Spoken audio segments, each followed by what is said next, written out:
Bonsoir à tous. Petit décalage à l'allumage, mais on est bien sûr là ce soir pour une autre causerie vespérale dans le cadre de notre programme Le Grand Soir sur Info TV, votre chaîne de télévision du Vivre Ensemble. Ce soir, on va s'intéresser de façon particulière au fonctionnement de nos municipalités, en observant qu'au Cameroun, on accorde beaucoup moins de points aux maires. Ils sont généralement très mal notés dans nos différentes cités. Pourquoi nos maires sont-ils si mal notés? C'est la réflexion centrale de cette édition de Le Grand Soir. Mais on n'oubliera pas également que le ministre de l'administration territoriale a tenu ce qui s'est fait appeler une réunion de crise face à la crise des ordures ménagères dans les grandes villes, notamment la ville de Yaoundé, avec des annonces fortes sur des sanctions qui pourraient être retenues contre ceux des citoyens qui seraient pris en flagrant délit de jet d'ordures dans la ville de Yaoundé et beaucoup d'autres engagements pris par l'administration territoriale pour la Tangandia. Donc décidé d'entrer dans ce secteur qui a déjà vu le Premier ministre se tenir une réunion interministérielle sur la question. Les engagements avaient déjà été pris à cette occasion, mais jusque-là, Yaoundé est toujours une ville sensiblement poubelle avec ces tas d'ordures qui peinent à être enlevés. Est-ce que l'approche du MINAT va être efficace pour lutter contre justement cet envahissement observé dans les grandes villes du Cameroun et même des villes dites secondaires? On en parlera avec nos invités et surtout vous, parce que c'est une question qui nous intéresse tous, qui vous intéresse également. On ouvre le téléphone ce soir pour enregistrer également vos points de vue sur la question des maires et des ordures dans notre pays. Nos premiers invités s'installent déjà, ils sont déjà installés d'ailleurs, les premiers. François Sémé, qui est déjà un habitué de ce plateau, qui est expert en développement des territoires. François, bonsoir et bienvenue. Bonsoir Jean-Jacques, bonsoir aux millions de téléspectateurs qui nous suivent. Bonsoir particulier aux populations de la région de l'Est et davantage au Moyen-Nam qui il y a 3 ans exactement perdait son président, le ministre Gabriel Dodo-Doké. C'était exactement le 21 janvier 2023. Je voudrais aussi dire bonsoir au maire de la commune de Mengemeu qui aujourd'hui, avec les autorités de ce côté-là, le préfet et toutes les forces vives, et toutes les forces vives de la localité qui aujourd'hui tablaient sur le classement de la forêt communale de la commune de Mengemeu, de ce côté-là. Donc c'est toujours des initiatives pour impulser un développement local en tenant compte des ressources et du potentiel des territoires. D'accord, merci François. Harry Séverin Assembe est un expert des questions de décentralisation, entre autres casquettes. Harry, bonsoir et bienvenue. Bonsoir Jean-Jacques et bonsoir aux téléspectateurs d'Info Télévision. C'est toujours un plaisir de devoir partager avec l'ensemble des réflexions qui rythment la vie du Camerounais au quotidien. Avec vous, on va évoquer justement cette perception que les Camerounais ont des maires, qui semble dire que les maires sont incompétents, ils ne sont pas à leur place, ils sont généralement très mal notés. Il y en a quand même, est-ce qu'il y en a quand même qui sortent du lot? Vous le direz par le code d'accès qu'on vous proposera au bas de l'écran pour participer vous également à ces échanges. François l'a fait tout à l'heure, nous sommes le 21 janvier, on a justement cette pensée profonde. Le ministre Gabriel Dodo-Doké nous quittait brusquement. C'était ce jour-là de tristes souvenirs pour un ministre qui avait montré tout son engagement à servir la République. Vous l'avez signalé à la tête du Moyen-Nam et beaucoup d'autres structures. On va marquer un temps d'arrêt pour penser à Gabriel Dodo-Doké. Voilà, donc cet instant souvenir Gabriel Dodo-Doké.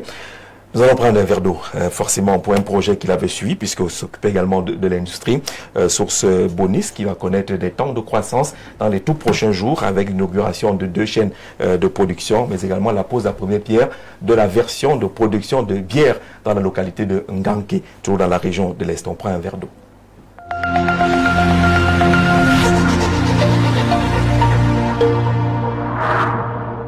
additif est obtenu au terme d'un processus rigoureux de filtrage et d'analyse, ce qui vous permet d'étancher votre soif en toute sécurité.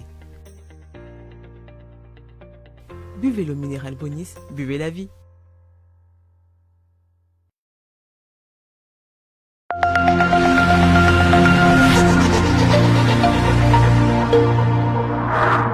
Retournons sur le plateau de Le Grand Soir ce soir. L'actualité à Yaoundé, c'était cette réunion dite de crise tenue au ministère de l'administration territoriale avec les autorités administratives, les autorités du commandement pour parler de la question des ordures dans la ville de Yaoundé. Henri Sévérin Assembe, l'OMINAT est entré dans cette affaire, pour le dire trivialement. C'est pourquoi, c'est pour quel impact est-ce qu'il est dans ses prérogatives? Le MINAT est le shérif, le ministre de l'administration territoriale, est le shérif du gouvernement pour tout ce qui concerne le bon ordre public. Ça veut dire qu'il a la responsabilité de s'assurer que l'organisation territoriale est bien faite et surtout que l'organisation territoriale est tenue telle que le précisent les textes qui structure la vie de notre pays.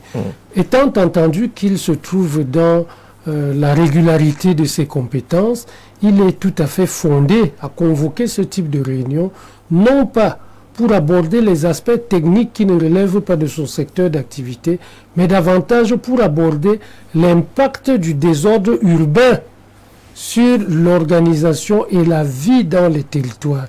Il est fondé d'aborder l'impact des nuisances générées par le désordre urbain. Vous voyez, lorsque vous traversez certains carrefours, c'est quand même au rond-point express qu'on voit des bacs à ordures. Ça fait un peu désordre du point de vue des visuels, de la visualisation de la ville.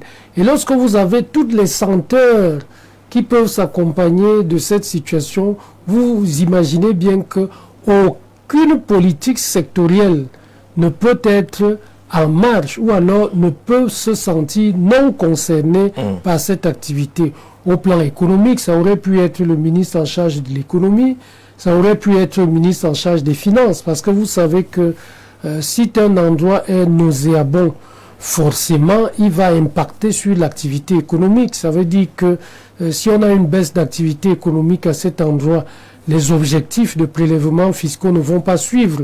Le ministre de l'Emploi, bien entendu, verra que si un endroit devient non grata parce qu'il est nauséabond ou parce que ses visuels ne correspondent pas aux visuels d'une ville, l'emploi va chuter parce qu'à cet endroit, tout le monde va déserter la chose.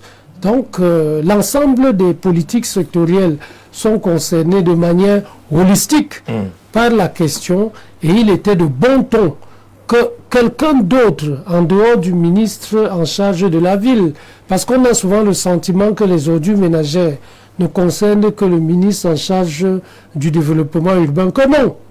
Les ordures ménagères concernent l'ensemble du corps social. À partir du point de vue à partir duquel on observe la société, soit on est concerné parce qu'on doit y avoir une impulsion, soit on est concerné parce que cela impacte positivement ou négativement sur la réalisation des objectifs fixés par notre gouvernement. Le ministre de l'administration territoriale, compte tenu de sa force, compte tenu de son enthousiasme, compte tenu de sa vitalité, est naturellement bienvenu dans cette grande bataille contre les ordures au sein de notre ville et surtout contre le désordre urbain. François, on avait besoin d'un shérif, finalement, dans ce qu'on a baptisé casse-tête des ordures. Oui, Jean-Jacques, vous allez me permettre de dire tout mon respect, ma différence à l'endroit de M. Assembe, Henri, qui est un expert chevronné des questions de décentralisation et davantage avec ses états de service. Voyez-vous, il est à la tête d'une grande structure qui, pour les questions de renforcement des capacités de formation des acteurs du développement local avec son institut de hautes études sur la gouvernance. Donc c'est un aîné qu'on suit particulièrement et qui a souvent des positions assez assez pertinente et très intéressante pour tous ceux qui veulent acter et agir sur le développement territorial. Alors, sur la posture du ministre de l'administration territoriale, les réunions tenues aujourd'hui et les recommandations qui en ressortent, nous voyons tout de suite qui avait été représenté là, le gouverneur, le préfet, les sous-préfets, les maires et en cela et les entreprises chargées de la collecte des déchets. En cela, le ministre, s'il faille regarder sous le prisme de l'aménagement et puis du désordre que nous pouvons tenir dans une société, oui, il est dans son rôle. Mais s'il faille aller faire une analyse ou bien une lecture plus rapprochée sur les questions de compétences transférées et dévolues aux communes, on aura un petit problème. Voyez-vous, à cette réunion, déjà, on a noté, on a mentionné l'absence de certains maires à cette réunion. 3 maires ont brillé par leur absentéisme, les maires de la ville. Et si vous voyez d'autres recommandations, il octroie des 700 pelles, 700 brouettes, 700 râteaux. Et cela va se faire vendredi prochain. C'est l'attribution de ce matériel-là. Le ministre ici, comme citoyen, vraiment, avec ce que nous savons et tout ce que nous vivons à Yaoundé, nous pensons que le ministre peut poser des actes purement et simplement républicains. Mais maintenant, est-ce que si nous revenons aux questions liées à la décentralisation pure, parce que nous sommes quand même à l'aide de la décentralisation approfondie. Donc, si nous revenons aux réalités liées à la décentralisation, les maires sont chargés d'élaborer les plans de gestion de déchets, les plans de gestion environnementaux, les plans et les suivre. Nous avons vu le déploiement tout récemment du maire de Yaoundé 7 qui avait les batailles qui ont eu lieu du côté d'une structure. C'était dans le cadre de l'hygiène et l'assainissement. Bon, et en cela, on a un sérieux souci parce que si il y a un sentiment de chevauchement et si les rôles des uns et des autres ne sont pas clarifiés, alors on a l'impression que l'article 18 qu'on convoque toujours dans le cas du Code général, est tout de suite mise en branle pour retirer et reprendre tout de suite une compétence qui est totalement dévolue au territoire. Donc, comme citoyen, pour me résumer, comme citoyen, comme administrateur, comme celui qui est chargé de réguler le bien-être et l'ordre de la société, oui, mais sous le prisme de la décentralisation approfondie, des compétences dévolues, du management territorial, il est de bon ton que il était plus indiqué qu'on voyait le ministre de la décentralisation en pole position, le Minju, et puis maintenant, lui, sur un panel peut-être pour communiquer là-dessus. Voilà un peu la posture que moi je peux avoir tout de suite à chaud. Alors, c'est pas la première fois qu'on parle d'une réunion de crise sur la question des ordures à Yaoundé. Qu'est-ce qui est si dur sur cette question? Ce qui est dur aujourd'hui, Jean-Jacques, c'est davantage la gestion des compétences au niveau territorial. Voyez-vous, quand on a transféré des compétences au niveau des territoires, si on n'a pas transféré des ressources conséquentes, il y a problème. J'admire ce que le ministre a indiqué dans sa prise de parole aujourd'hui. Il indiquait qu'il a attribué tout récemment des camions et que c'était une dotation du chef de l'État. Donc, le problème avec les communes, par exemple, au niveau de Yaoundé, c'est un problème de coordination d'abord de l'action au niveau de Yaoundé entre le maire de la ville et les maires des différents territoires qui doit réellement enlever les ordures. Par exemple, le ministre lui m'a parlé aujourd'hui d'un rayon de 200 km, de 2 km à la ronde à partir de la cathédrale. Qui doit réellement enlever les ordures, par exemple, au niveau du carrefour Iptec? Qui doit enlever les ordures au niveau des bretelles? Et si tout ça n'est pas clarifié, on sera encore en train de se marcher, il y aura toujours conflit de compétences. Ça, c'est la première. La deuxième étant que dans la loi portant fiscalité locale, la taxe qui concerne la pollution, les droits d'assises, est-elle suffisamment conséquente? On peut aller question, est-elle suffisamment solide et intéressante pour pouvoir aider les maires à soutenir ou bien à travailler de façon efficace pour l'enlèvement des ordures? Ce qui se passe à Yaoundé est naturellement ce qui se produit dans toutes les autres communes du Cameroun. Donc c'est pas l'apanage de Yaoundé. Et en cela, oui, je suis d'accord avec le ministre quand il dit qu'il associe les sous-préfets. Je crois que lors des conseils municipaux et lors de certaines assises dans les communes, les maires font toujours appel aux sous-préfets parce que quelle que soit la posture qu'un maire peut prendre pour les besoins de coercition, il est plus indiqué qu'on travaille en relation ou bien en odeur de sainteté avec celui qui a le bâton, même si le maire lui n'a que la carotte. Tous ces schémas sont intéressants, mais ce qui intéresse davantage les populations, c'est vrai, c'est de voir les ordures être ramassées. Le Premier ministre a tenu une réunion avec les ministres sectoriels, il avait presque donné les instructions là-dessus. Ça n'a pas marché jusqu'à présent.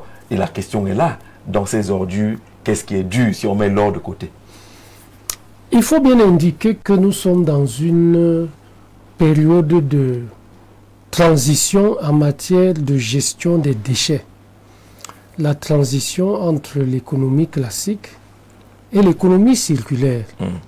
À l'heure qu'il est, nous sommes dans une phase très portée par l'économie classique, à savoir que les déchets ont vocation à être portés par un grand monopole pour être enfouis en terre quelque part. Et c'est un modèle qui ne tient plus, compte tenu des embarras économiques que traverse notre pays, et cela ayant une conséquence sur la capacité de mobilisation des ressources associées à l'enlèvement des ordures.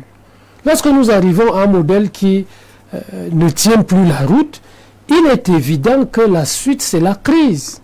Et quand on est en période de crise, les choses ne se déroulent plus normalement. Ça veut dire que, quelles que soient les compétences et les ressources qu'on transfère aux communes, elles ne peuvent pas efficacement faire face à cette compétence. Quelle que soit la bonne volonté des ministères dits sectoriels sur le sujet, ils ne peuvent pas efficacement faire face à la situation. Il faut donc un peu d'enthousiasme plus manifesté. Et nous savons que l'enthousiasme peut être plus manifesté par ceux qui tiennent les forces de l'ordre. Nous sommes en situation de crise. Et lorsque le patron de l'administration du territoire se met en mouvement, les autres membres du gouvernement prennent peur. Parce qu'il s'agit quand même là de celui qui a la charge des gouverneurs. Il s'agit de celui qui a la charge des préfets. Il s'agit de celui qui a la charge des sous-préfets. Et vous savez que les gouverneurs et les préfets sont, en plus de leurs compétences ordinaires, les représentants de l'État dans le territoire. Ça veut dire en réunissant ces responsables administratifs, le Premier ministre va plus loin que le gouvernement. Il va au niveau de l'État. Et quand on parle d'État, c'est déjà des questions de sécurité, c'est des questions de maintien de l'ordre. La question des ordures est donc déplacée de la citoyenneté ordinaire vers le domaine de la sécurité, vers le domaine de la protection des citoyens. Et ça devient un enjeu d'État. L'implication du ministre de l'administration territoriale dit simplement que la question des ordures ménagères est passée de la simple compétence de Mindu et des membres des ministères affinitaires vers la présidence de la République. Et c'est devenu une question d'État, c'est devenu une question de sécurité et c'est devenu une question de protection des citoyens. À ce moment donc, au grand moyen, les grands moyens. On verra donc les préfets, les sous-préfets, les gouverneurs mobiliser les forces de maintien de l'ordre pour que l'ordre règne dans ce secteur. D'accord. Et Jean-Jacques, vous imaginez bien que si vous avez un policier qui est déployé à côté d'une poubelle, personne ne viendra plus jeter les ordures au ciel. Si le préfet ou le sous-préfet prend des dispositions pour que les forces de l'ordre quadrillent la zone, vous ne verrez plus une seule ordure sur la route. Je pense que c'est cette perspective que le ministre en charge de l'administration territoriale et qui par ailleurs est affectueusement appelé dans les ménages le shérif de la République tient son rôle et c'est tout à fait normal qu'il s'implique à fond. Cette implication à fond est naturellement passagère. Elle est passagère parce que la vocation d'une crise est qu'elle soit passagère. Elle signifie simplement que le système tel qu'il fonctionne ne peut plus tenir. Il faut passer à autre chose. Le temps de passer à autre chose, il faut des mesures fortes, des dispositions fortes. Et les réformes ou les grandes réformes ne sont pas conduites dans la douceur. Elles sont conduites dans la violence, dans la force, dans la rigueur et avec beaucoup d'enthousiasme et de passion. Quand vous regardez donc l'homme qui a convoqué les responsables administratifs pour cette réunion de crise, vous imaginez bien que c'est un monsieur qui a le profil de l'emploi, qui a des états de service et qui a fait ses preuves dans le domaine du maintien de l'ordre. D'accord. Qu'est-ce qu'on dit, ce Camerounais de côté de Guinée équatoriale? Pourquoi chaque maire reconnaît ses marchés, les marchés de sa circonscription de compétences, mais pas les poubelles? Je suis Mbarga Georges depuis la Guinée équatoriale. Les maires ne reconnaissent pas les poubelles, mais quand c'est pour le marché, ils disent que c'est dans mon territoire.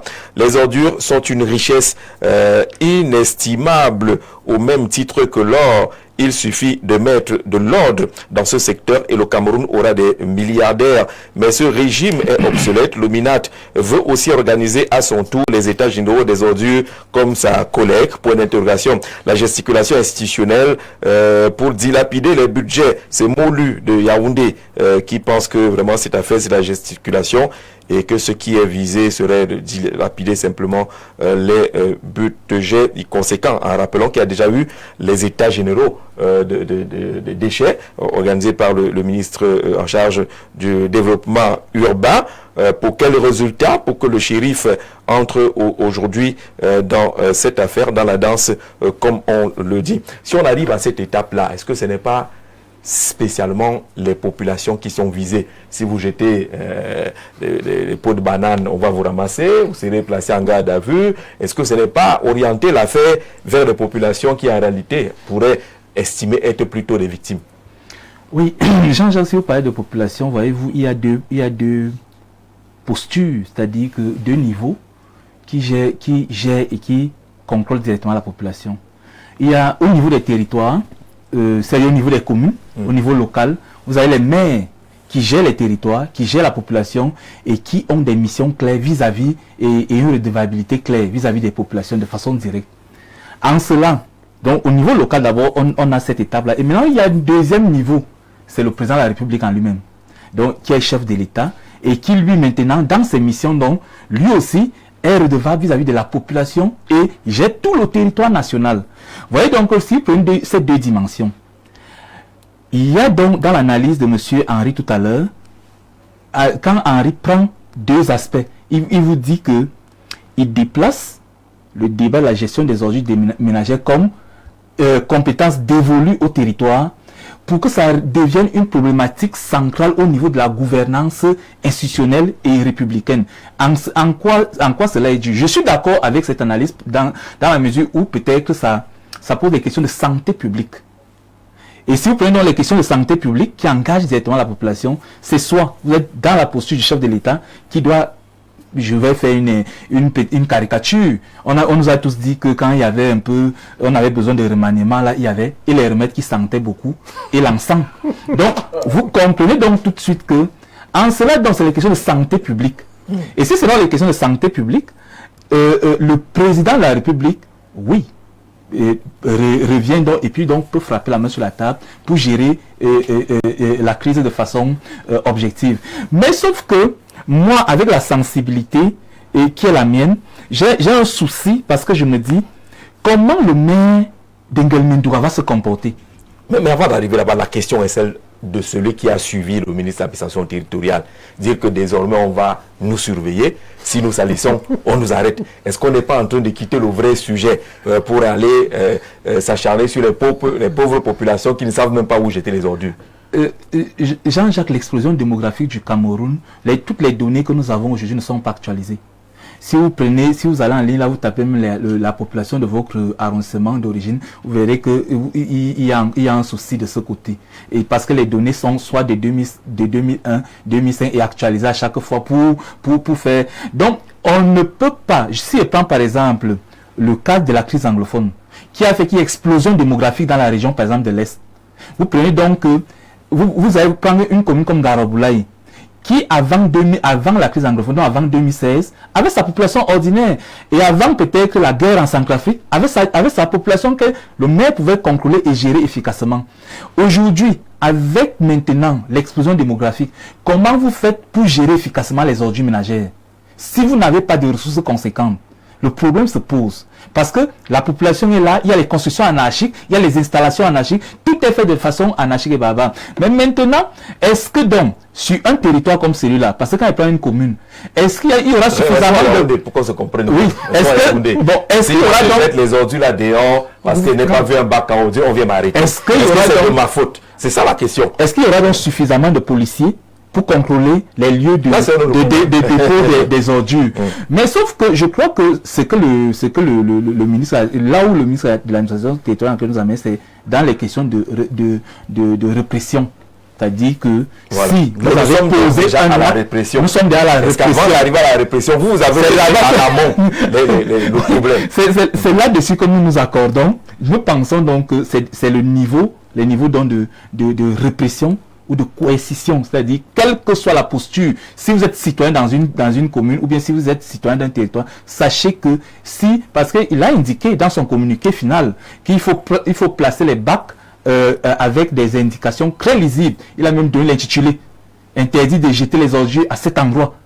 Donc, vous voyez, nous sommes véritablement avec le shérif. Sous peine de garde à vue. donc, nous sommes véritablement dans les actions du shérif. Et là, c'est des actions dans un pays normal où les bacs sont visibles, ils sont disponibles, ils sont suffisants. Là, ça se comprend. Mais là, est-ce que les bacs sont visibles? Est-ce qu'ils sont suffisants? Je crois que, comme vous avez indiqué tout à l'heure, que nous restons un peu sur Yaoundé, le ministre indique qu'il y a déjà eu des bennes qui ont été... Alors, on va essayer de prendre quelqu'un au téléphone pour voir un peu la vie des populations. Allô, bonsoir. Est-ce qu'il est là, l'interlocuteur? Est-ce qu'on l'écoute? Alors, il est parti. Je précise que vous pouvez participer au 691 94 29, le numéro qui est au bas de l'écran. Bonsoir, Jean-Jacques. Je n'oublie pas ton illustre panel. C'est toujours difficile, la séparation. Sincère condoléances à la famille du défunt ministre originaire de l'Est, Gabriel Dodondoké. Si nos communes étaient autonomes en termes de décentralisation, nous n'en serions pas à vivre des remous nauséabonds à forte amplitude comme dans la cité Ongola et Wondo, où super maires et autres maires d'arrondissement se marchent sur les pieds à rendre la cité salubre. Lorsque tout est donc mêlé sur le plan du travail, parce que plongé dans des batailles fratricides financières, la raison en termes de propriété fout le camp. Le MINAT va-t-il nous sortir de ce pandémonium avec son moulinex? Interroge Massok Thomas qui participe à ce programme aujourd'hui. La question est là, Henri Sévérin.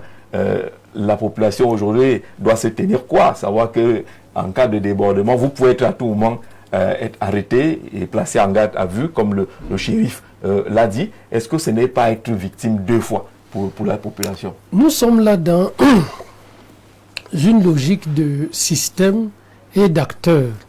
Et vous savez que dans un système, les acteurs se battent pour tirer le maximum d'avantages de la situation. Oui. Et dans le cas actuel, nous avons d'un côté les acteurs publics, portés ici par l'ensemble des politiques sectorielles, le secteur privé qui aurait pu tirer avantage de l'opportunité que représente la gestion des ordures ménagères, et la société civile qui, elle, donne l'impression d'être totalement absente du jeu. D'accord, on va essayer. Est-ce que vous êtes en ligne finalement? Allô, bonsoir. Alors, d'être totalement absente du jeu. Vous voyez donc que chacun des acteurs essayant de tirer le plus d'avantages de la situation se positionne tel que le gouvernement est en train de le faire en ce moment. C'est-à-dire que dans le jeu d'acteurs, chacun va essayer de faire porter le chapeau à l'autre. Le gouvernement essaye donc de montrer que malgré des difficultés apparente que tout le monde observe sur sa difficulté à résorber la question, le problème se trouve du côté de ceux qui jettent les ordures à côté, c'est-à-dire des citoyens. Or, en réalité, la question peut être abordée autrement. Pour que les citoyens jettent les ordures à côté des bacs, c'est certainement parce que les bacs n'existent pas en nombre suffisant. C'est certainement parce que les ordonnateurs de l'action publique ne jouent pas le jeu à bon niveau et n'apportent pas de solutions satisfaisantes au niveau qui permet aux citoyens d'avoir un comportement équilibré. Un comportement équilibré, c'est quoi? C'est un comportement qui respecte le contrat social, qui dit, vous citoyens, les ordures ménagères, c'est dans un sac en plastique pour la précollecte, c'est dans un bac pour la collecte intermédiaire, et cela se retrouve, dans le cas actuel, dans les grandes fosses ou les grandes décharges. Ça, c'est la posture du citoyen. Mais en face de cela, vous avez le secteur public dont la propension à respecter le contrat social ne semble pas très établie, ou alors est établie de manière équivoque, qui dit, ce n'est pas moi le problème. Le problème, c'est le citoyen qui, lui, il attend des résultats. Et à côté de ça... Oui, on va couper un peu le spécialiste. Oui, allô? Bonsoir. Oui, bonsoir, monsieur. Comment on vous appelle? Appelez-moi monsieur Guiboko. Monsieur Guiboko, bienvenue au Grand Soir. Votre point de vue sur l'intervention du MINAC relativement au casse-tête des ordures. Nous avons trop de crises dans notre pays. Que le MINAC laisse les chargés de ces ministères faire leur travail. Nous payons les impôts pour que les ordures soient enlevées. Nous payons assez pour que nous vivions dans la propriété totale. Pourquoi ne pas utiliser cette décentralisation pour que les mairies aient ce qui est comme leur dû pour la décentralisation? Les 15% sont où? Nous payons les impôts et maintenant nous sommes arrêtés pour être jusqu'à prison. Qu'ils admettent l'ordre au nord-ouest et au sud-ouest. Qu'ils laissent cette histoire d'ordure au ministère de l'urbanisme et de l'habitat, au ministère de l'environnement, au ministère des autres ministères, qu'ils aient arrangé le problème du nord-ouest et du sud-ouest. Merci beaucoup, Jean-Jacques. Merci beaucoup d'être passé par ici. Il est clair là-dessus que le MINAC aille s'occuper d'autre chose. Il faut que la décentralisation soit vraiment implémentée pour que chacun fasse son travail et que le MINAC ne se retrouve pas dans cette affaire-là. C'est son point de vue. J'étais de disant que nous sommes un peu dans une situation déséquilibrée dans le contrat social, où le secteur public qui a de la difficulté à proposer des solutions fortes, des solutions qui amènent le citoyen à trouver de la sérénité, des solutions qui sont susceptibles de l'amener à être plus impliqué dans la marche du pays, qui se dit, c'est ce citoyen faible qui doit porter le chapeau. Et on lui dit, monsieur, vous jetez les ordures, quelque chose va vous arriver. Et à côté de cela, nous avons le secteur privé qui, lui, il est complètement muet. Or, vous savez que le corps social, ce n'est pas que le secteur public, c'est l'ensemble des parties prenantes. Le risque qui peut donc survenir, qui peut découler de ce type de situation, est que les autres catégories du corps social se braquent et qu'elles ne comprennent pas les raisons pour lesquelles le gouvernement, qui ne produit pas suffisamment de solutions pour adresser cette question, se porte plutôt comme celui qui indique que le problème est ailleurs. Le problème n'est pas seulement du côté des citoyens, le problème est aussi du côté de ceux qui sont susceptibles de... Au téléphone, bonsoir. Allô, bonsoir. Vous êtes déjà en ligne. Bonsoir. Alors, issu par la télé, ça va être difficile d'avoir le retour lorsque vous êtes sur la télé. Suivez directement par le téléphone pour que ce soit plus facile. Allô, bonsoir. Bonsoir, monsieur. Oui, comment on vous appelle? Oui, je suis André Pierre et j'appelle depuis Garoua. Depuis Garoua. On vous écoute sur la question des ordures. Oui, la question des ordures, ma contribution là-dessus, je pense que le ministre de l'administration territoriale est sur son rôle. Moi, je suis à Yaoundé, j'ai effectué un voyage pour Garoua, auquel je suis maintenant. Et j'ai été très impressionné de savoir que partout à Garoua, je n'ai pas vu la poubelle quelque part dans la rue. Garoua est propre. J'ai été dans la ville de Garoua, je ne vois la poubelle nulle part. Mais je suis surpris que dans cette grande ville, comme la capitale, trouve des gens qui se disent de bonne moralité pour critiquer que Garoua, le nord, c'est des moutons, et que par ailleurs, on trouve la poubelle partout dans ces deux villes-là, et qu'à Garoua, Ngandéré, partout, qu'on ne trouve pas la poubelle. C'est la question auquel je me pose. Donc dire que le ministre de l'administration territoriale n'est pas sur son rôle, il est sur son rôle. Il faut éduquer les Camerounais dans ces deux provinces, c'est-à-dire que le littoral et le centre. Vraiment. Donc ce n'est pas une question de moyens. Là-dessus, le ministre de l'administration territoriale est dans ses droits. D'accord. Parce que je suis impressionné, je pose même la question à mon épouse, comment se fait-il qu'il n'y a pas de poubelle partout chez Agaroua? Et que Agaroua, Ngandéré, partout où je suis sillonné là-bas, et qu'il n'y a que la poubelle à Yaoundé et à Douala. Donc c'est la question auquel je suis en train de poser à M. Jean-Jacques, qu'on essaie un peu de me donner un point de vue là-dessus. Merci. Merci, les experts sont là, ils sont tous spécialistes des questions de territoire de décentralisation. Pourquoi Agaroua est propre, Ngaoundé est propre, Yaoundé et Douala, ça ne marche pas? C'est la question du téléspectateur. Oui, je voudrais lui dire, en ce qui concerne la ville de Garoua, Garoua a élaboré son plan d'action pour l'accès au climat et à l'énergie. Et en cela, c'est un document de référence qui permet au maire de la ville de gérer de façon opportune ces déchets, l'éclairage public, la salubrité que les gens voient dans la ville de Garoua n'a rien à voir directement avec l'État central. C'est une vision qui a été implémentée, qui a été impulsée par l'ancien maire, père son âme, et puis maintenant qui continue d'être porté par le maire actuel. Et là, c'est beaucoup plus, et les financements viennent beaucoup plus sur la convention des maires en Afrique subsaharienne, et dans les bailleurs de fonds. Donc, et c'est le modèle mais aussi. Qui ramasse les ordures là-bas? C'est la commune.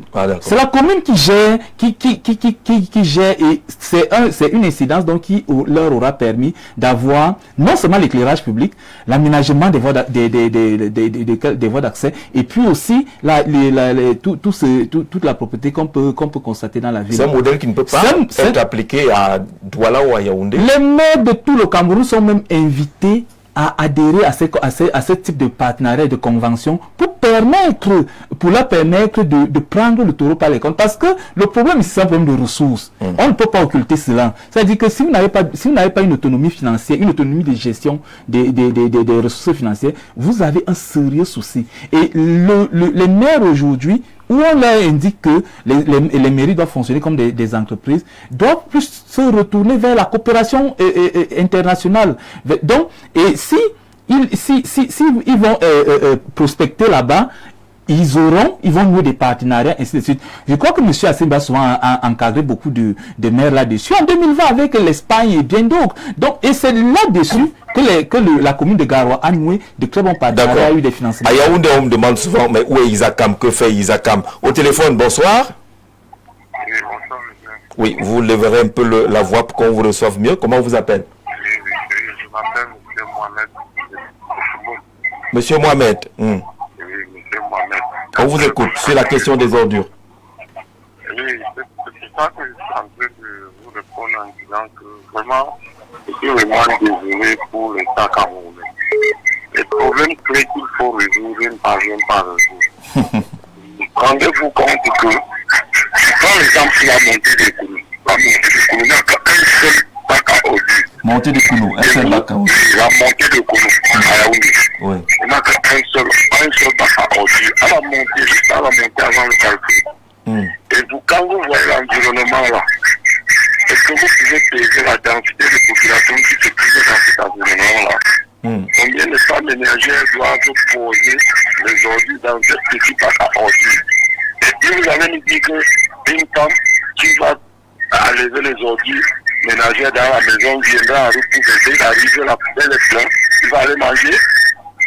Ce que je me propose à l'État est de multiplier les bacs à ordures pour qu'ils soient en quantité suffisante pour y empêcher ça. Quand il arrive que la bac à ordures est pleine, qu'est-ce qu'il va faire? Il va aller manger la poubelle chez lui. L'État nous l'a dit, même le ministre territorial, et qui devait nier la fête, c'était convoquer ces maires et les sous-préfets des arrondissements et les augmenter le nombre de bacs à ordures. C'est ça le problème, c'est pas des questions. D'accord. La question lui dit que vous pensez que toi, votre femme, qui va laisser, ou bien l'enfant qui va aller laisser quelque chose dans le bac à ordures, il arrive de faire. Mais si va le laisser au sol, et vous mettez au bureau, là, on vous appelle qu'on a retenu votre enfant parce qu'il a laissé la poubelle à terre. Quelle serait votre réaction? Mais quand vous voulez juger, ne soyez pas parce que nous sommes assis dans les bureaux climatisés, à un machin, jugez d'abord les populations lambda. C'est donc ça qu'il est question. D'accord, merci beaucoup pour cette contribution et une proposition pratique. Il faut augmenter les bacs à ordures pour régler cette question-là et non s'abattre sur les pauvres populations qui ne savent pas finalement où jeter les ordures au cas où cette nouvelle forme d'awara allait ramasser pour avoir versé les ordures hors du bac et des bacs qui n'existent pas. Il nous définit un axe bien connu à Yaoundé où il n'y aurait qu'un seul bac à ordures là-bas. La question est donc, quand on écoute ces Camerounais, suffisamment profonde, Henri Sibera. Mais la question est très profonde. J'ai dit dès l'entame de mon propos que le Cameroun est dans une situation d'embarras économique fort. Lorsqu'on est embarrassé économiquement, bien entendu, les ressources sont rares et les usages nombreux. Et quand ces usages deviennent nombreux, vous combinez au fait que les pôles d'attraction les plus importants au Cameroun aujourd'hui sont Yaoundé et Douala. Donc, Yaoundé et Douala sont les lieux de convergence de la misère démographique de notre pays. Et qui dit lieu de convergence de la misère démographique dit tout comportement qui vont avec la misère démographique. L'absence d'éducation civique, la difficulté à respecter les normes, la difficulté à accéder au pouvoir d'achat décent. Difficulté d'accéder au pouvoir d'achat décent qui conduit à tout ce que vous pouvez imaginer comme comportement désordonné. Habitat désordonné, conduite désordonnée et tout ce que vous pouvez imaginer. Prenez un cas pratique, nous sommes ici à Yaoundé 3e et plus loin nous avons l'arrondissement de Yaoundé 6e. Après Carrefour Banane, pour ceux qui connaissent Yaoundé et pour ceux qui ne connaissent pas Yaoundé, c'est après le camp Sigmundon. Quelle est la nature de l'urbanisation de ce côté? Nous sommes bien à Yaoundé. Quelle est la nature de l'urbanisation de ce côté? Laissons ce côté. Prenons Yaoundé 5e. Nkolmesen après Nkolmesen, entre Nkolmesen et Mimboman. Il s'agit de quoi? De la ville de Yaoundé ou bien d'un espace embarrassant importé et posé au sein de la ville de Yaoundé, qui est supposé, quand on dit ville, il s'agit de l'urbanisation où les choses sont rangées d'une certaine manière. Vous voyez que ces ensembles d'embarras amènent le citoyen qui peut se trouver dans la difficulté de croire en la pertinence de l'action publique. Parce que lorsque vous ne recevez pas les solutions dont vous vous sentez naturellement bénéficiaire, des solutions auxquelles vous prétendez, vous vous mettez dans la situation de penser que ceux qui sont chargés de vous apporter ces solutions ne font pas leur travail ou alors font leur travail de manière embarrassante. Et comme vous n'êtes pas satisfait, vous savez, dans un contrat, lorsque l'une des parties n'est pas satisfaite, qu'est-ce qui en découle? C'est le problème. C'est le problème. On se dit, bon, l'autre ne respecte pas le contrat, on va imaginer plusieurs façons de contester le comportement de celui qui ne respecte pas le contrat. On peut se résigner en disant qu'il passe et qu'il continue sa route. On peut travailler dans le pourrissement en disant, bon, qu'il fasse comme il veut, nous aussi on va faire comme on veut, mais on ne va pas rentrer dans ni la remise en question du contrat social, ni la mise en mouvement d'actions qui peuvent vous embarrasser. Parce que comme vous n'êtes pas dépositaire de l'action publique, et comme les dépositaires de l'action publique bénéficient des prérogatives exorbitantes de puissance publique, et quand on dit prérogatives exorbitantes de puissance publique, ça peut ressembler dans l'entendement de ceux qui ne sont pas allés très loin à l'école, comme le droit de vie ou de mort que la puissance publique peut avoir sur les citoyens. Vous êtes donc dans ce type d'environnement qui naturellement va conduire à une sorte de dépression, une sorte de résignation des citoyens, et dont la participation sera très faible. Le problème que nous avons aujourd'hui dans le suivi des politiques publiques, c'est comme la participation est très faible, la participation citoyenne est très faible, les politiques publiques connaissent la difficulté d'atteindre les résultats escomptés. Et dans cette quadrature de cercle, vous avez l'argent qui est rare ou qui est absent. Automatiquement, on va vers des situations plus qu'embarrassantes. Au Cameroun, les maires ont des pouvoirs étendus en matière de salubrité urbaine, agissant comme chef de la police administrative pour faire respecter les normes d'hygiène, gérer les déchets et contrôler les établissements insalubres grâce à des arrêtés municipaux et des commissions de contrôle, bien que leur mise en œuvre soit parfois entravée par la tutelle administrative et des moyens limités malgré la décentralisation. Merci pour cette contribution, Calice Talom, depuis Yaoundé. On lit un ou deux messages puis on ouvre à nouveau la ligne pour ceux qui essayent d'intervenir en direct. Bonsoir le plateau, je suis fier pour les deux experts qui sont sur le plateau. J'espère que pour les traitements des ordures ménagères relevés des collectivités territoriales décentralisées, puisque les maires sont mieux placés pour le bon jeu, mais sauf que partout où il y a de l'argent, tout le monde sort dans sa cachette. Le MINAT est à son rôle. Où est donc le ministre de la décentralisation, le ministre de la santé publique, le ministre du développement urbain, pour mieux réfléchir ensemble et mettre les services de contrôle, puisque même les maires ne jouent pas un bon jeu. Le président de la République a doté une bonne somme aux collectivités territoriales décentralisées afin de recruter une main d'œuvre pour le ramassage des ordures. Monsieur Jean-Jacques, vraiment, je suis dépassé. Ils sont mis chacun dans des noms dont les personnes n'existent pas, pour empocher le salaire de 50 000 francs pour leur compte personnel. Les manœuvres dilatoires, donc le MINAT fait Monsieur Abégajan qui écrit expert en décentralisation. Même quand il y a des ressources, les ressources sont gérées autrement et orientées ailleurs. Qu'est-ce qu'on dit? Monsieur Kungu Edima Ferdinand était encore en vie. Tous les responsables de la situation actuelle des ordures dans nos villes auraient été fouettés dans les brigades de gendarmerie. Bonsoir à tout le plateau Minkoua depuis Lolodorf qui se souvient encore de cette époque-là où on fouettait les gens, il y avait des descentes des autorités administratives. Le MINAT semble prendre de belles solutions ou de belles résolutions. Il y a toujours un problème qui se pose. Le problème ici, nos maires qui ne font pas suffisamment leur travail à fond. Et par ailleurs, ma question est de savoir si c'est le policier qui jetait donc les ordures. Que faire de ce dernier? On est Camerounais. Est-ce qu'il va s'auto-arrêter si c'est le policier qui jetait les ordures lui-même? Bonsoir au grand soir. Résoudre la question des ordures est simple. Appliquer rigoureusement les lois sur la décentralisation en donnant tous les moyens aux collectivités territoriales, faire comprendre aux collectivités territoriales que les ordures sont une matière première inestimable. Les ordures sont une fortune. Simon de Kouaban qui semble crier fort pour qu'on l'entende bien.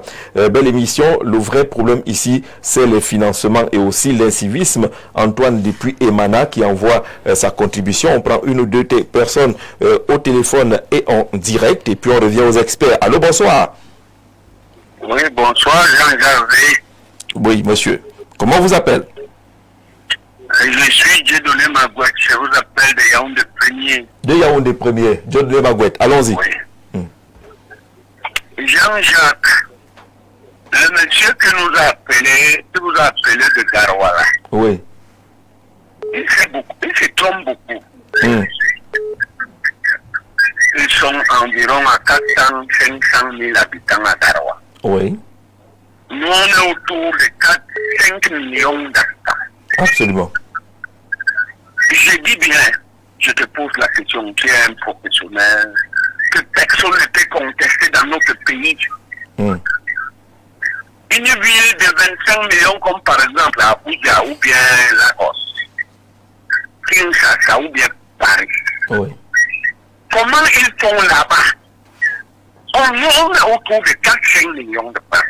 Quand on sera autour de 10 à 15 millions, on sait pas comment. Moi, j'apprécie le maire de Yaoundé Premier. Nous avons les poubelles presque partout. Tous les mardis, vendredis. Mardi bien, je dis bien mardi, vendredi. Il y a un truc là qu'on appelle tricycle. Et quelques 2-3 personnes ils passent pour vider les poubelles. Mais lui, fait comment pour faire ce travail? La ville de Yaoundé est exagérément sale et mal gérée. Pour un homme de mon âge, moi qui vous parle là, je dis bien, je suis dédonné ma boîte. En 1971, je peux me tromper, soit 11, soit 12, le président Amadou Aïdou arrive à Douala et le maire était à l'époque Tokoto, qui était assis à côté de lui. Il dit, monsieur le maire, voilà est sale et mal géré. Carrément. Qu'est-ce qu'ils font, ceux qui sont ici? Il faut payer les factures de Isakam. La tête de tout ce qui se passe, c'est que Isakam n'est pas payé régulièrement pour aussi qu'il se décharge de son personnel, de tous ses charges. C'est là le problème. Il faut d'abord payer les factures de Isakam. Jean-Jacques, c'est Dieu qui nous protège. Je ne parle que de Yaoundé. Et je mets Douala un peu de côté parce que j'ai habité Douala 29 ans. C'est pire là-bas. Les gens se contentent quand ils ne sont pas concernés. C'est les en bas qui sont concernés avec la saleté qui est en un très haut niveau. Nous les en bas, prions Dieu. Ces gens ne sont pas concernés. D'accord. Tonton Dieudonné, on a compris l'essentiel de votre contribution et ces questions qui sont fondamentales sur la question des ordures. Vous voyez que les deux sujets qu'on a inscrits à l'ordre du jour sont liés. Le second va interroger justement l'attitude des Camerounais face au maire. Lui, il apprécie Yaoundé premier et les initiatives les mardis et les vendredis où les tricycles passent pour ramasser. Mais ce sont des petites solutions. Ce sont des petites solutions qui ne peuvent pas permettre de régler le problème. Est-ce que ce n'est pas parce qu'on a conservé dans nos têtes, dans nos mentalités, les déchets comme des ordures? On prend, on va jeter. Point. Oui, Jean-Jacques, je crois que votre question a une part de réponse dans le propos de M. Assembe tout à l'heure, qui indiquait que le modèle économique dans lequel nous sommes, ou bien la posture que nous avons toujours adoptée quant à la gestion des déchets a toujours été de rester dans un système classique.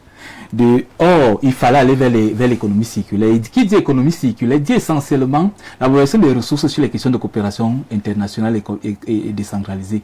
Donc, on ne peut pas, si je reviens un peu, donc là c'est un rapport à faire avec la gestion de l'environnement, l'assainissement et puis maintenant les objectifs de développement durable.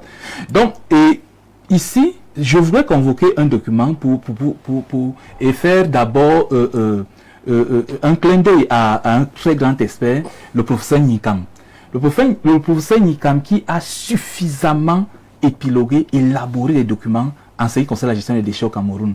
Je crois que c'est l'un des experts chevronnés et émérites au niveau du Cameroun. Jean-Jacques, figurez-vous que entre l'année 2009 et l'année 2015, le Cameroun avait un plan national de gestion des déchets qui a été éprouvé, implémenté, éprouvé et qui et ressortait bien les rôles de tous les secteurs et de tous les ministères. Bon, maintenant, quand on vient aux états généraux du 6 au 8 mai 2024, il y a un problème. On aurait dû toiletter, on aurait dû réécrire, on aurait dû réaménager ou bien retoucher le document de référence qui avait déjà été éprouvé pour voir donc comment on pouvait l'élargir en intégrant dans les aspects de poussée démographique ou bien de taux d'accroissement de taux d'accroissement de la démographie dans nos communes. Voilà là où s'est posé le problème. Au lieu de prendre donc toutes ces ressources qu'on a mobilisées l'an dernier pour aller uniquement nous asseoir, mener des grandes conférences et des grands propos, c'était plus indiqué de mettre plutôt un comité d'experts qui ressortait, toilettait et réaménageait le document de référence qui avait déjà été élaboré par des experts en 2009. Léon dit, et là, le document devait aller en droite ligne simplement avec la SND Crane. Parce qu'il est question pour nous aujourd'hui de ne jamais sortir du cadre. La vision est définie. La vision est portée par les documents de référence que sont le DSE pour l'émergence à 2035 et la SND Crane à l'horizon 2030. Donc, retoucher ce document aurait dû résoudre des problèmes. Maintenant, au niveau territorial, les maires ont la possibilité d'élaborer leurs documents, les plans et autres. J'ai accompagné à ce propos beaucoup de maires là-dessus. Mais sauf qu'un problème se pose, c'est au niveau de l'implémentation. Où prendre les ressources? Prendre les ressources, c'est ça la question.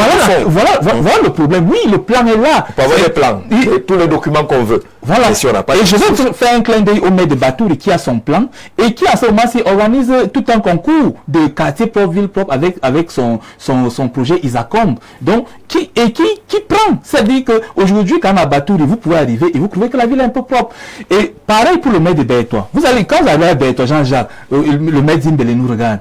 Vous voyez bien qu'il a reçu tout récemment une centaine, des centaines de bacs à ordures. Donc, les maires essayent de trouver des solutions, mais sauf qu'ils le font en fonction exactement des moyens mis à leur disposition. Léon dit, l'aîné parlait tout à l'heure de quelque chose, c'est est-ce qu'on est encore à l'époque de l'enfouissement des déchets? Si nous prenons les éléments un peu techniques, nous verrons que pour un ménage, on nous dit que c'est environ, par individu, c'est environ 70 grammes à 100 grammes de déchets dans les villes comme Yaoundé et Douala par jour.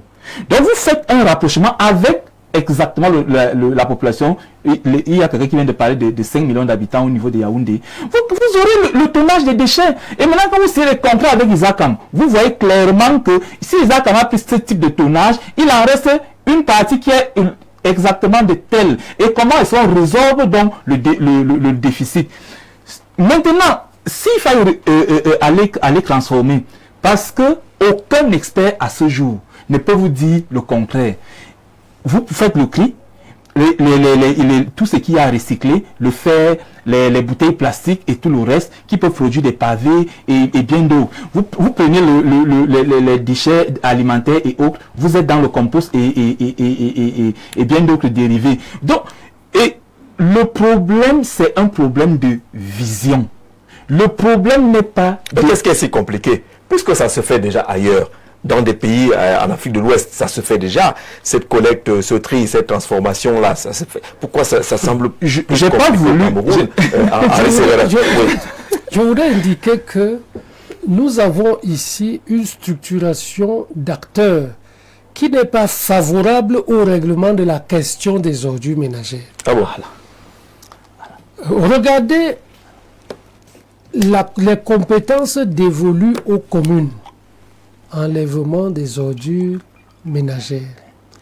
Mais plus loin, la commune n'a pas la compétence en matière de développement économique ni de promotion de l'entrepreneuriat. Quand on dit promotion et développement des PME, ça devient la région. Oui. Mais du côté de l'enlèvement des ordures, c'est la commune. C'est la commune. Ça veut dire que structurellement, vous savez que la compétence est textuelle. Ça veut dire le maire d'une commune ne peut pas engager un développement entrepreneurial centré sur l'enlèvement des ordures. Il a la compétence, mais structurellement, il est grippé. Or, l'économie circulaire n'est pas l'apanage des institutions publiques. Elle est animée par les acteurs privés. Et les acteurs privés qui doivent être portés par les collectivités territoriales décentralisées et notamment la région.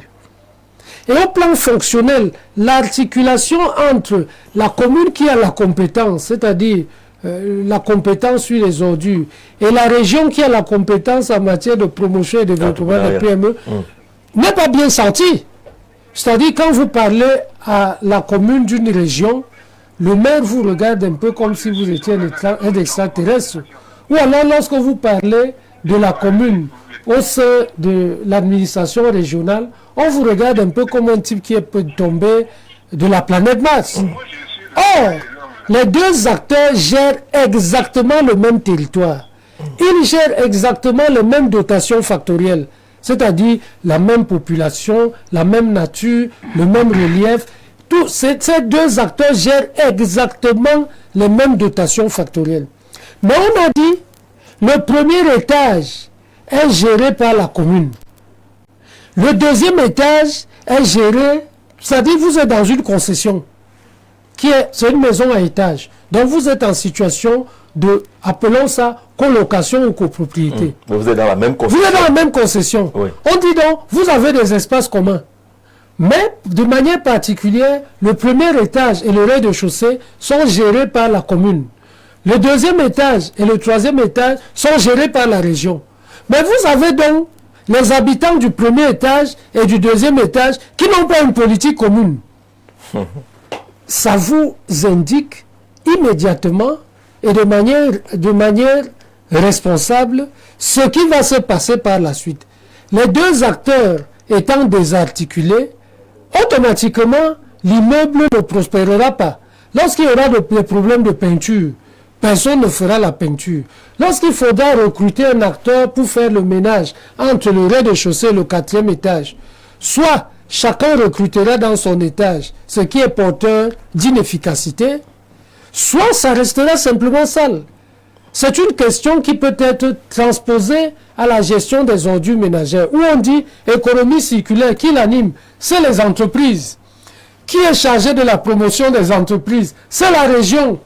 Qui doit animer l'enlèvement des ordures ménagères? C'est la commune. Est-ce que la commune et la région ont un espace qui leur permet de se parler? Est-ce que les deux sont articulés dans le cadre d'une politique globale de développement du territoire? La réponse c'est non.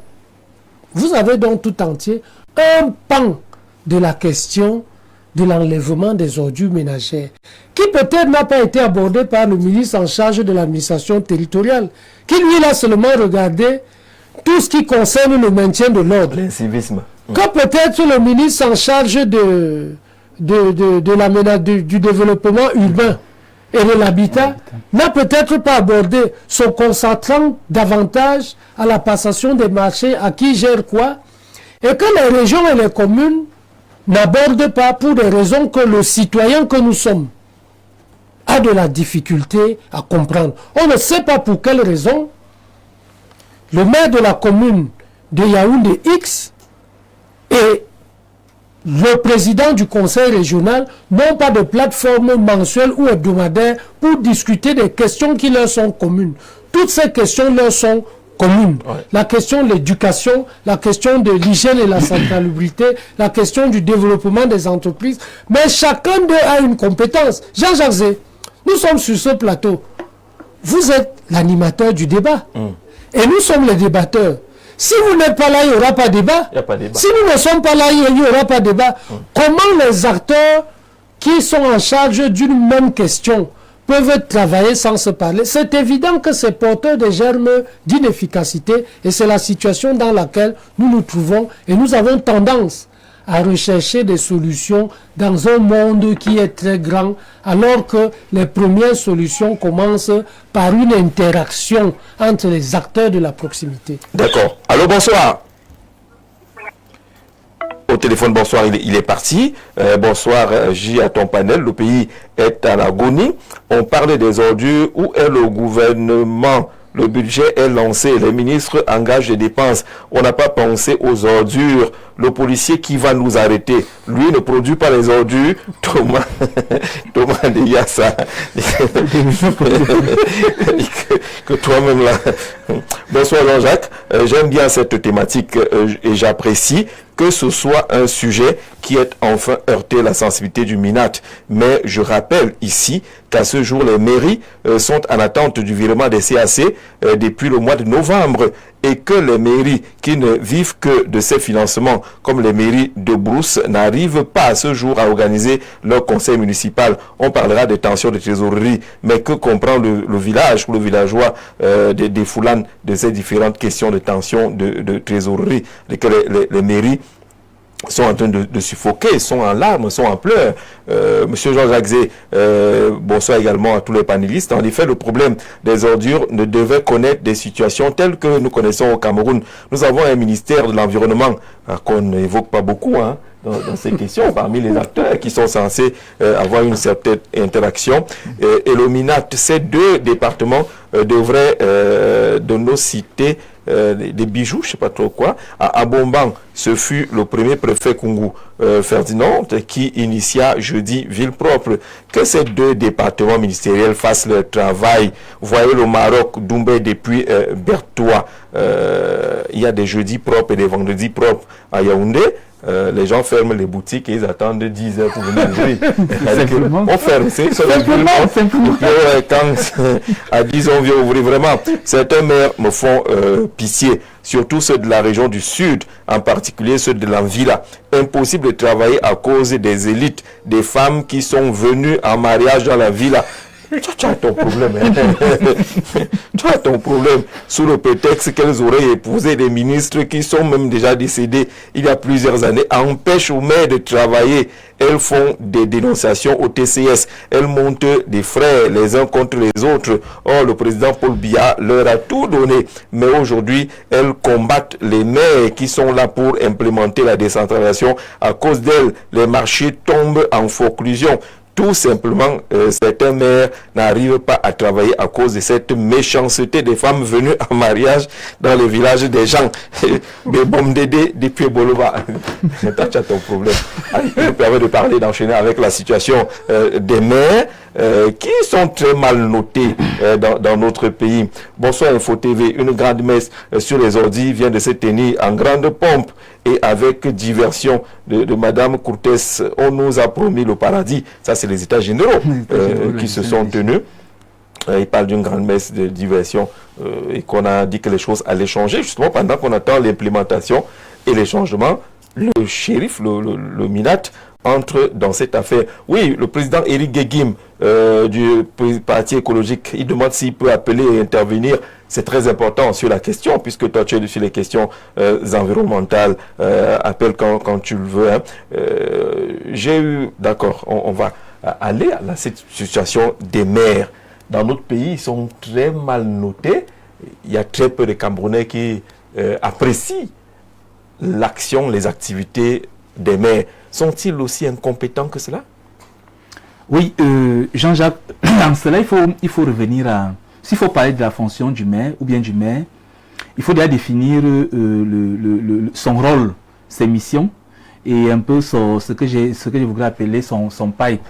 Si vous prenez la fonction du maire sous le prisme de il gère l'institution. Alors, vous allez permettre qu'on prenne Éric Guégim, puisqu'on lui a demandé d'appeler le président du Parti écologique du Cameroun. Monsieur le Président, bonsoir. Bonsoir Jean-Jacques, bonsoir à ton panel et merci encore pour cette thématique qui concerne nous, tous les Camerounais. D'accord. Je vais dire qu'en matière d'ordures, j'ai vu ce que le Minat a convoqué aujourd'hui, notamment les préfets, les sous-préfets, sur cette question. Le signal que nous pouvons avoir à travers la réunion du Minat, c'est que bon, si le Minat s'est saisi de la question, ça veut dire que c'est grave. Mais sinon, ce n'est pas de sa compétence. Je pense à notre pays, nous avons plusieurs compétences qui se chevauchent sur cette question. Nous avons le maire de la ville, nous avons le ministère de l'Environnement, vous avez cité tout à l'heure, nous avons le ministère de l'Habitat, etc., etc. La question des ordures, il faudrait qu'on comprenne une chose, et une seule chose. Si le Cameroun ne met pas ça en place, il y aura toujours cette question. C'est la question de la valorisation des déchets. Parce que le monde est de plus en plus, l'homme est de plus en plus énergivore, ça veut dire que l'homme aime le gaspillage, l'homme aime la belle vie, l'homme produit de plus en plus de déchets. Nous ne sommes plus au temps de nos grands-parents, où on mangeait une sardine en 3 jours ou en une semaine. Aujourd'hui, les gens consomment. Et qui dit consommation dit augmentation des déchets. Alors, j'ai entendu parler de l'économie circulaire. Tout à fait. Il faut mettre sur pied l'économie circulaire pour la valorisation des déchets. Mais dans chaque grande ville, au monde, les déchets sont valorisés parce qu'on appelle des méthaniseurs. C'est-à-dire qu'il faut des usines de méthanisation qui font quoi? Qui font que les ordures collectées immédiatement par ISACAM entrent dans un méthaniseur, une usine de méthanisation. Il y a un tri immédiat, une séparation des déchets et une valorisation. Les déchets d'origine organique, on peut faire par exemple de l'engrais, on peut produire de l'électricité, on peut produire de la chaleur. Les déchets verts, par exemple, comme le gazon qu'on taille, ou les déchets plastiques, on peut les valoriser. J'ai entendu des gens sur le plateau, des gens dire cela. C'est tout à fait vrai. Mais il faut qu'on comprenne que la production des déchets, qui est liée à la consommation de l'homme, doit immédiatement être recyclé et valorisé. À l'immédiat. Donc c'est un système qui ne s'arrête pas. Si nous accumulons des déchets, on ne pourra pas les gérer. C'est ça la clé. Donc le Cameroun doit très rapidement mettre en place, au moins dans les grandes villes comme Yaoundé, Douala, Konsamba, etc., les grandes villes métropolitaines, une usine de méthanisation. Et moi j'ai fait une proposition aux États généraux que vous avez parlé tout à l'heure à Madame la ministre, en disant, Madame la ministre, la solution, c'est de mettre des usines de méthanisation dans chaque ville. Et c'est la proposition que j'ai portée lors des élections présidentielles et que je continuerai de porter dans ces élections législatives. Parce que, in fine, la question des ordures ne peut pas être réglée s'il n'y a pas d'usines de méthanisation dans les grandes villes métropolitaines du Cameroun. Voilà ce que je peux dire à ce stade. Et il faut aussi rappeler que la valorisation des déchets, ça crée des emplois. Nous sommes un pays jeune, Jean-Jacques, avec une jeunesse à 60 à 70%. Absolument. Un taux de chômage élevé. Pourquoi ne pas valoriser les déchets pour créer ce qu'on appelle des emplois verts, qui est un vivier considérable d'emplois, qui peut résorber le chômage des jeunes. Aujourd'hui, je vois des plans au ministère de l'Éducation, de la jeunesse. J'étais avec le ministre il y a quelques mois, je vois les plans qu'on met sur la table, il n'y a pas des emplois verts. Je vois le chef de l'État qui mobilise, soi-disant, pour les jeunes, je ne vois pas un plan qui est mis sur pied au niveau des emplois verts, je ne vois pas. Or, le Cameroun n'est pas un pays à part. Aujourd'hui, le développement durable, c'est un passage obligatoire pour tous les États qui veulent se développer dans ce monde. Ce n'est pas un choix, c'est une obligation. Si le Cameroun ne s'arrime pas dans cette démarche internationale, globale, nous allons nous trouver isolés. Je rappelle que le Tchad, qui est un pays, j'ai dit, qu'on se moquait d'eux. Aujourd'hui, j'ai été au Tchad à une mission invitée par la présidente de la République du Tchad, où j'ai fait un projet de méthanisation pour la ville de N'Djamena, alors que ça fait 10 ans que je propose ce même projet dans mon pays et que je n'ai pas de suite. Je vois avant que Madame la ministre, qui était maire de Barlanté, avant qu'elle devienne ministre, j'avais déjà fait des propositions. Donc je pense que notre pays, il faut des réformes profondes. C'est ce que nous proposons, nous écologistes, parce que on en a marre des ordures, alors que nous sommes dans un pays où nous avons des solutions. D'accord, merci beaucoup. Merci. Éric Nguegim du Parti écologique du Cameroun pour ces différentes contributions concernant la gestion justement des déchets. Nous embrayons sur la situation des maires parce que finalement c'est lié. Quand il y a ordure, on dit que le maire est incompétent et beaucoup de Camerounais aujourd'hui retiennent cela. Est-ce que les maires ne sont pas de simples victimes d'un système qui ne leur permet pas forcément d'être performants? On a entendu ici que ceux qui vivent des CAC attendent éternellement ces CAC-là qui ne viennent pas. Oui, hier on partageait sur certains éléments. J'ai indiqué que les mairies, les communes sont malades et souffrent d'anorexie financière. C'est-à-dire que en ce moment-ci, et toutes les mairies, même celles qui n'étaient pas intéressées par les CAC ou bien qui fatalement ne portaient pas une forte attention là-dessus, sont aujourd'hui tournés vers les CAC. Et comment cela s'est produit? C'est à la faveur de la loi portant fiscalité locale de décembre 2024, qui aujourd'hui, après une année, est venu mettre en difficulté le peu de ressources qui étaient mobilisables pour que les communes puissent d'abord fonctionner avec des ressources propres. Bon, mais en cela, ça ne dédouane pas totalement les maires. Les maires ont des domaines de compétences. Si vous prenez les domaines d'intervention stratégique, peut-être dans une mairie, vous allez voir qu'il y a l'exercice du mandat, le budget, la commande publique, la fonction publique territoriale, l'exercice du mandat, et puis vous pouvez ajouter l'économie circulaire, la participation citoyenne. Comment le maire concilie ces différentes approches en étendant son action pour impacter tout le territoire? Parce qu'aujourd'hui, le maire n'est plus uniquement l'administrateur de l'institution mairie. Le maire est censé gouverner le territoire, donc toute la commune. Quel que soit le lieu et le code, comme ça que cela en disant, il y a des préoccupations, des besoins des populations qui seront exprimés au niveau des CAD, donc des comités d'animation de développement, des quartiers ou des villages. Vous devez pouvoir, ils doivent pouvoir les remonter jusqu'à votre niveau et puis maintenant, vous les gérez de façon opportune. Mais le problème ici, c'est entre ce qui fait venir le maire. Le code général date de quelle époque? Avant le code général, comment fonctionnait la mairie? Le maire, si on retourne, sans aller très loin, si on revient juste avant les lois d'orientation de 2004, vous verrez que les maires étaient nommés. C'était les administrateurs des communes. Après, il y a quand même eu une évolution qui fait qu'on a clarifié un certain nombre de compétences et de choses au niveau de la commune et des compétences transférées au niveau de la commune. Maintenant, si vous revenez on atteint peut-être le code général en 2019. Vous verrez donc qu'au lendemain des élections de février 2020, les maires connaissent des difficultés sérieuses qu'il faut considérer. Peut-être que les managers, les économistes vont appeler ça externalité, mais il faut prendre cela en compte. Ils gèrent la période post-Covid avec le confinement. Personne ne va au bureau pendant au moins une douzaine de mois. Ils gèrent ils expérimentent le code général en lui-même. Ils gèrent les contentieux. Qui est difficile à maîtriser. Qui est difficile à maîtriser. Pour les maires, pour l'administration. En ce moment-là, je crois que M. Asseba a fait beaucoup de séminaires là-dessus. Il gère toujours la loi portant fiscalité locale. Elle, c'est l'an dernier. Il gère encore un autre élément qui est maintenant les promesses de campagne. Parce que quand vous venez à la tête d'une commune, il y a des gens qui vous accompagnent. Ils attendent beaucoup de vous. Jean-Jacques, beaucoup de maires ne savaient pas, en quittant leur poste, ne savaient pas que le management qui les attend sur le territoire, c'est un management risqué et où les ressources étaient bien serrées. Les gens avaient entendu 15% sur la direction générale sur la décentralisation. En arrivant, ils ont trouvé que c'était 100 millions. Vous enlevez la TVA et le reste et vous devez envoyer un projet. Donc, et maintenant, on va vous dire, la mairie fonctionne avec deux postures. D'un côté, c'est la gestion des finances publiques. Et d'un autre, il faut créer les richesses. Comment vous conciliez les deux approches? Donc vous fonctionnez comme une entreprise, vous devez créer la richesse, vous devez être créatif, vous devez être ingénieux et vous devez manager un personnel. Et ce personnel-là en lui-même, dans la plupart des cas, c'est les promesses de campagne datant de la période ante, code général. Donc vous venez avec des gars 60% incompétents, qui n'ont même rien à voir avec la mairie, mais à qui vous avez promis de l'emploi. Ils sont dans là, ils vous regardent. Et d'un autre côté, il n'y a plus l'argent à collecter. Au niveau des marchés, le TVP est fini, la taxe sur terre, un véhicule à attraper, il n'y a plus rien. Vous suffoquez, et ils vous regardent et vous les regardez. Vous tournez et puis au bout de 16 mois, vous pouvez donc vous retrouver avec la situation par exemple de Yokaduma.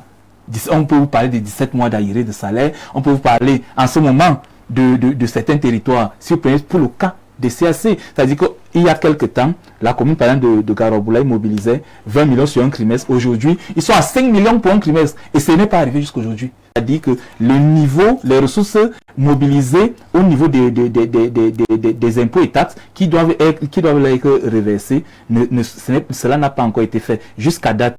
Vous avez suivi quelqu'un dire tout à l'heure là que les CAC du 3e trimestre ne sont pas encore disponibles. Et du coup, ça fait donc quoi?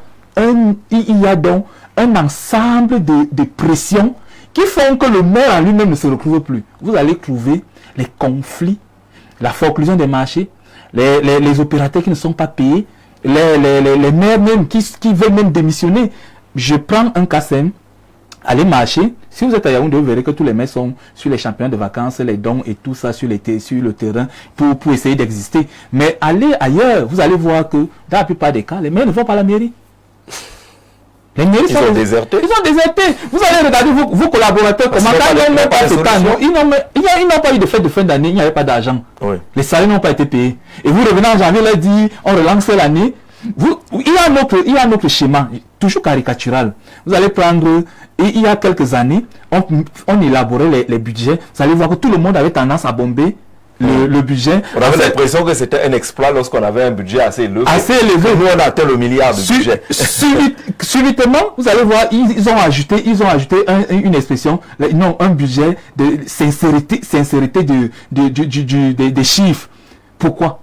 À la réalité, c'est parce qu'avant, on pensait que l'État va nous transférer des ressources et puis nous, on sera là en train de gérer ces ressources. Non, on vous dit, élaborez votre budget en fonction de votre potentiel économique, en fonction de votre potentiel des ressources naturelles et votre capacité à créer de la richesse. Voilà le budget de la commune. Mais est-ce qu'on n'est pas en train de dire là, avec François Sémé, que les maires ne sont que victimes, qu'on les note mal pour rien?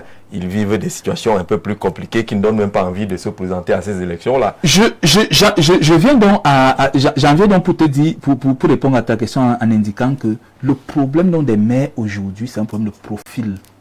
De profil. De profil. Quel profil de maire? Le robot du maire type? Oui, il faut penser le personnage du maire. Quel profil de maire pour les territoires camerounais? Conscient de la gouvernance actuelle. Henri a indiqué tout à l'heure que quand il y a rareté de ressources, on est obligé de considérer cette parmi et puis maintenant essayer de s'adapter. Hier, je vous indiquais que ça fait partie des éléments de management qu'on appelle le management de l'absurde. Donc, aujourd'hui, les maires ne peuvent plus déserter leur bureau. Moi, je vais vous dire, je côtoie des maires. Beaucoup de maires veulent même retrouver leur bureau. Mais dans la plupart des cas, c'est un peu possible.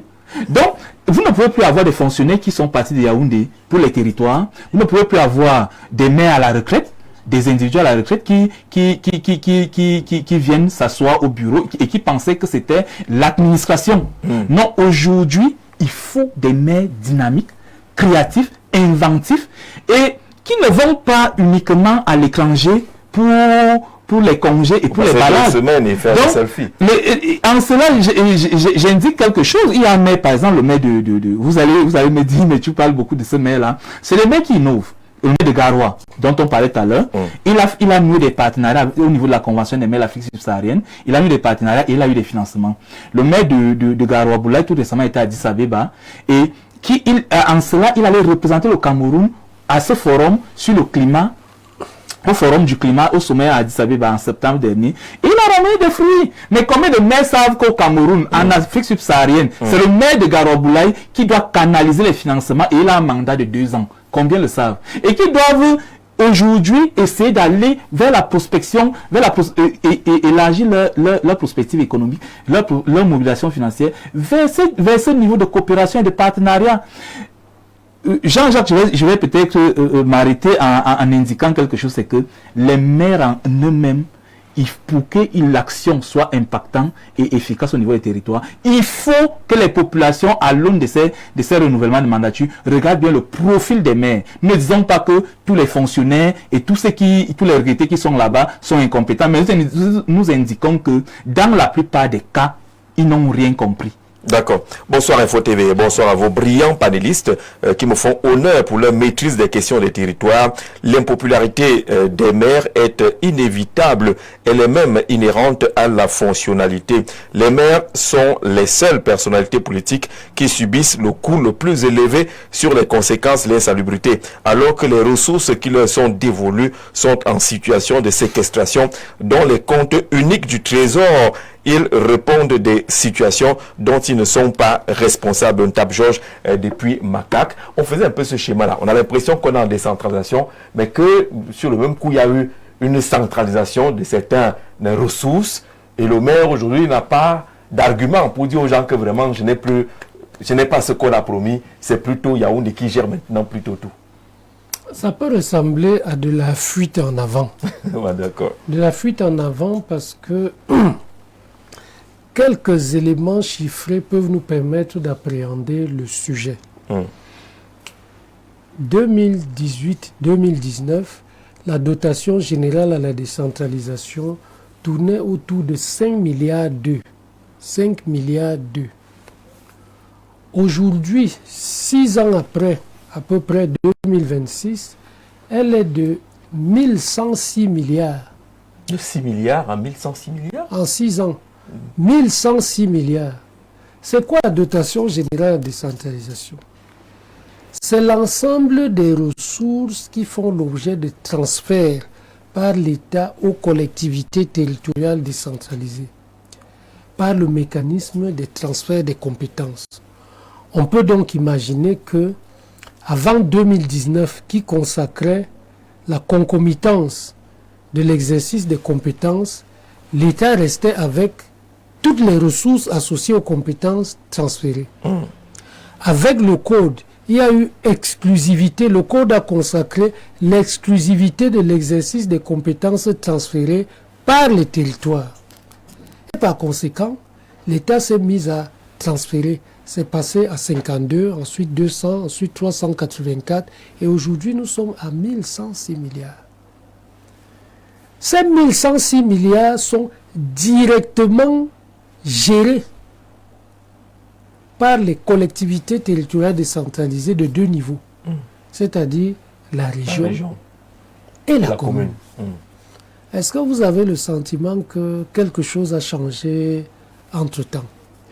Lorsque vous continuez l'observation, vous notez quand même que le confort de vie des patrons des territoires évolue de manière croissante. C'est de manière visible. C'est clair. Est-ce que vous avez affiché la pauvreté? Celui des citoyens ne semble pas prendre la même courbe de croissance. Demandez à un maire aujourd'hui ou à un président de conseil régional de démissionner. Parce que c'est... Vous savez, quand vous n'êtes pas content et que la conjoncture est très difficile, vous avez... On a vu des maires, on dit qu'il y a 17 mois d'arriéré. Mais il ne démissionne pas. Il dit que j'ai trouvé mais vous démissionnez. Il ne démissionne pas. Démissionnez. Bon. Quand vous imaginez les luttes qu'il y a pour devenir ou pour rester maire aujourd'hui, pour devenir ou pour rester président du conseil régional aujourd'hui. D'ailleurs, il y a un président du conseil régional qui est convoqué à une session du conseil de discipline de son parti. C'est demain. De son parti. C'est pour dire que la fonction reste très, très, très attractive. Et si elle est très, très attractive, c'est qu'elle est génératrice de bien-être.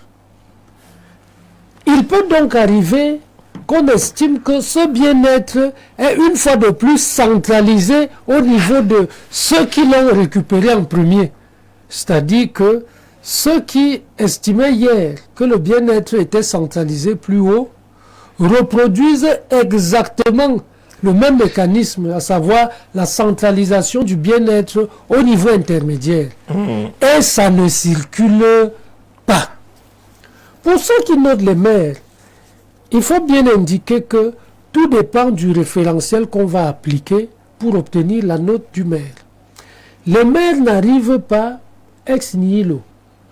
Le maire arrive soit parce qu'il a été investi par son parti politique, et lorsque son parti politique l'investit, ce n'est pas pour des raisons de développement du territoire, c'est pour des raisons de redevabilité politique, de discipline partisane et puis du soutien à la conservation du pouvoir par le parti politique à cet endroit.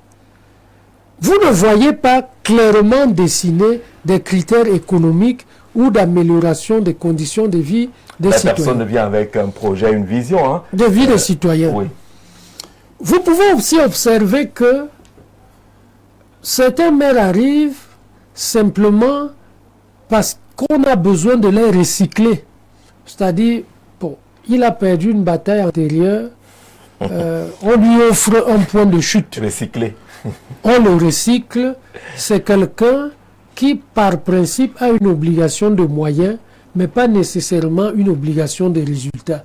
Parce qu'il est recyclé pour des besoins qui peuvent ne pas être des besoins d'amélioration des conditions de vie des citoyens. Maintenant, quand vous allez plus loin, vous pouvez observer que la commune est conçue non pas pour gérer le développement économique, mais pour assumer la gestion du social. C'est pour cette raison que vous verrez que son budget de fonctionnement est de 60%, c'est-à-dire dans le budget de la commune. C'est 60% consacré au fonctionnement et puis 40% consacré au développement des infrastructures sociales de base. Entendez bien. Quelques forages. Infrastructures sociales de base. C'est-à-dire, la commune au Cameroun n'a pas été conceptualisée comme une unité de production économique. Cela peut donc amener les citoyens à attendre de la commune ce pourquoi elle n'a pas été imaginée. Et c'est un conflit d'attente. Vous attendez d'une structure ce pourquoi elle n'a pas été imaginée. Conséquence logique, aucun citoyen normal ne peut être satisfait de ce qu'il attend de la commune. Parce qu'il attend de la commune ce pourquoi cette dernière n'a pas été imaginée. Regardez la structuration, on va plus loin. Regardez la structuration du budget des communes. 55%, vous avez une infrastructure sociale de base et vous avez, dans le fonctionnement, vous êtes à 35%, vous êtes déjà à 90% pour tout ce qui peut représenter le social. Et puis on vous dit, promotion économique et environnementale, vous êtes autour de 9%. Et promotion de la citoyenneté, jeunesse, sport et culture et tout ça, vous êtes autour de 1%.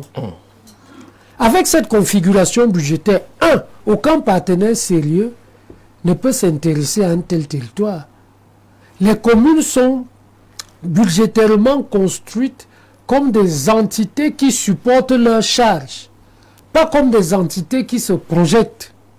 Et lorsque vous êtes perçus comme des entités qui supportent leurs charges, personne ne peut coopérer avec une entité qui supporte ses charges. Les communes sont là pour payer leurs charges, pas pour produire du développement économique. Là, je parle de la structure budgétaire de la commune. La conséquence, c'est que vous ne pouvez avoir aucun partenaire sérieux dans la commune. Aucun. Regardez, si vous en connaissez, montrez-moi. Ce que vous avez dans les grandes communes urbaines, c'est des contrats dévolus par l'État. Simplement. Mais dans la configuration budgétaire, c'est très très compliqué. Et on dit que c'est structurel, c'est-à-dire que...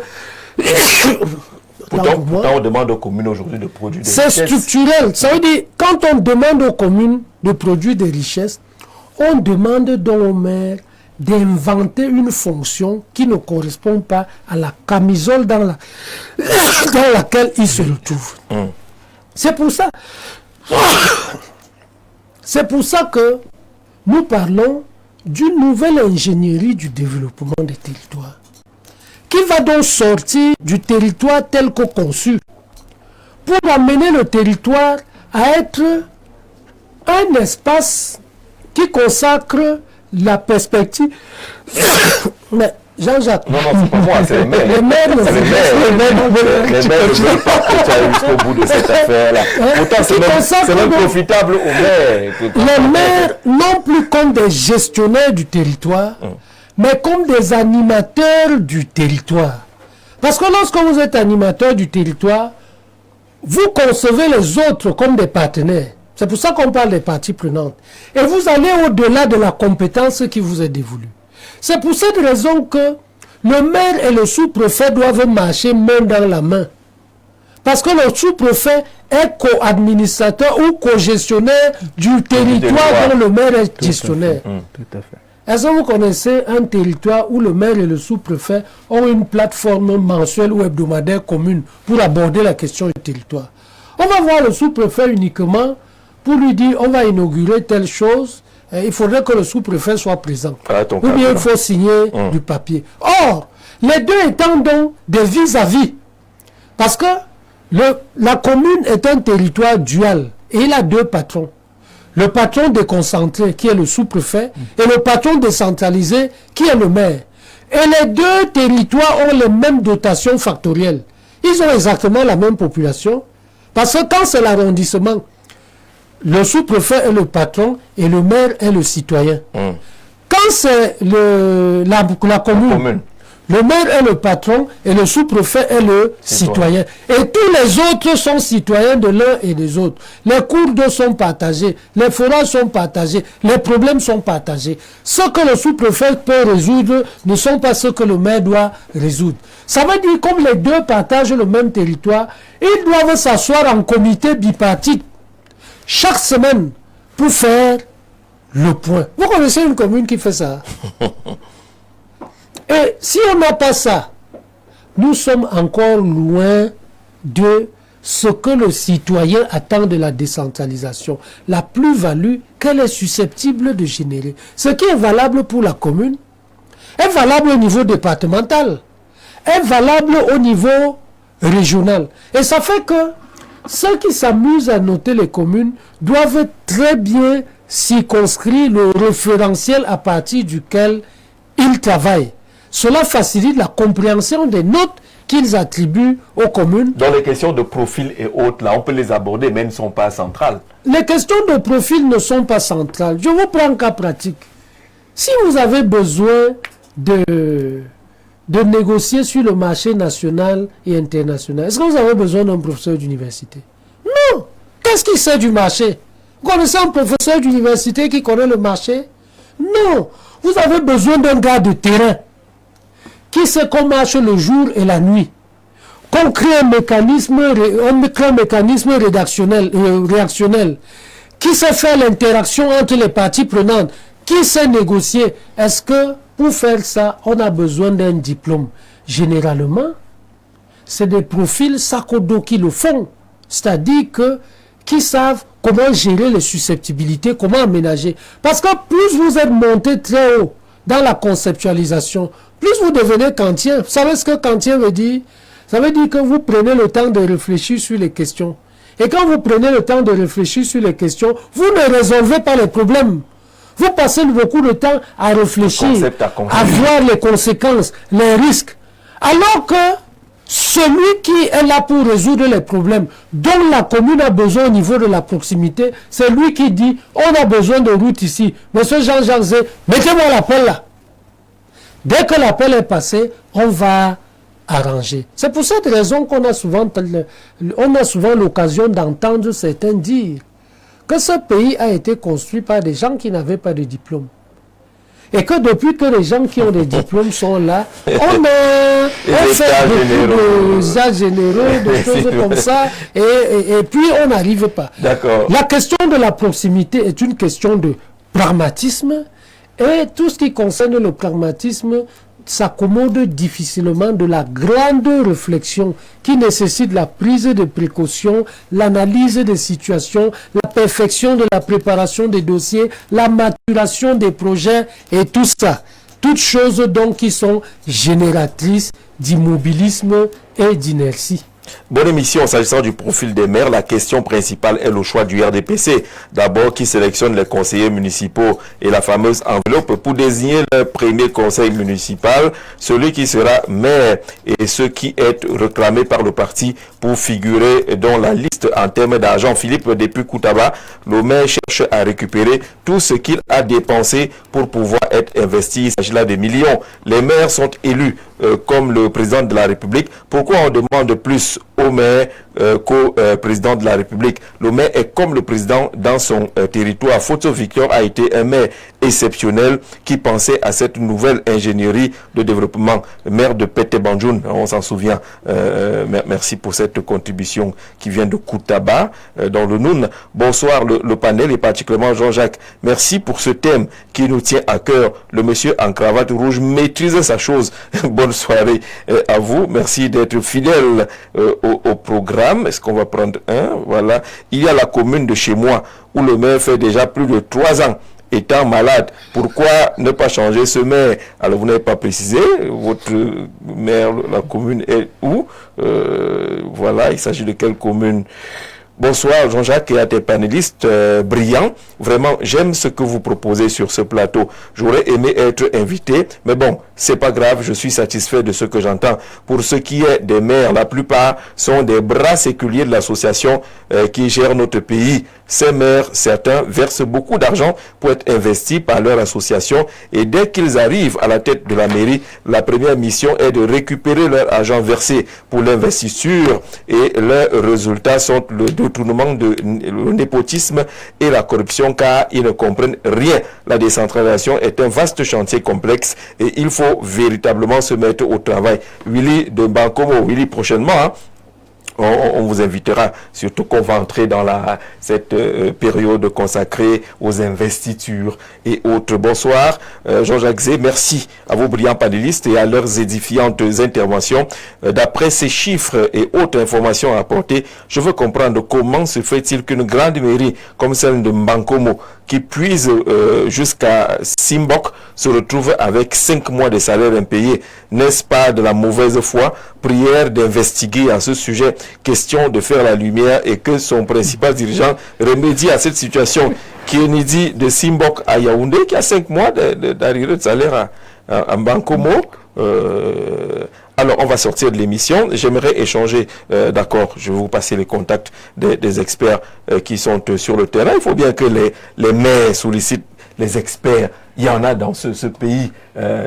Henri Sévérin est là, François est là. Il y a des experts des questions de décentralisation. Entourez-vous de l'expertise. Les mairies doivent prendre en charge les factures des entreprises chargées de faire ce travail de ramassage des ordures. Merci de revenir là-dessus. On a déjà abordé cette question. Mais vous dites qu'aujourd'hui, les mairies ont baissé les bras à cause du fait que leurs factures, les ISACAM, ne sont pas réglées. Dans la ville de Kribi, tous les engins et matériels sont au sol et complètement en panne, ne pouvant pas être réparés. Le personnel abandonne leur travail à cause des salaires non payés. Tu ne peux pas travailler 6, 12, 18 mois sans salaire.